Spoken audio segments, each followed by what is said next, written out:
Hey guys, welcome back to the channel. This is how to use hamburger icon desktop Squarespace. So guys, first thing that you will need to understand first is, as you can see, when we go for the mobile view, we should be able to see the hamburger over here. So guys, if you are using a desktop, there will be no hamburger. It will always be like this, like all of your pages. But if we go to the hamburger over here, which is the mobile view, and we click on this one over here, as you can see, this is all of our pages.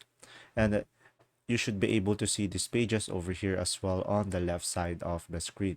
So when we click on pages over here, as you can see, this is all of the pages. And when we add another page over here and we go for the blank page, as you can see, I'm going to rename it as test.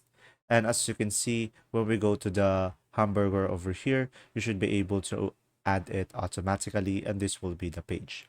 And now guys, in order for you to edit it, of course, just simply go to the hamburger and go to the edit over here on the top left.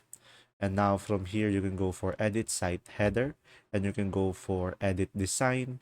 And from here, you can change the layout by just simply clicking on over here.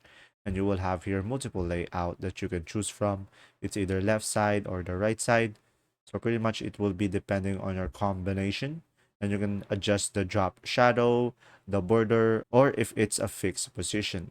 And once you are done, you can just simply click on save at the top left corner of the screen. And when you go to the desktop, as you can see, this will be all the pages, and you can change this as well by clicking on it and editing the navigation. If this video was helpful, please like and subscribe, and thanks for watching. See ya!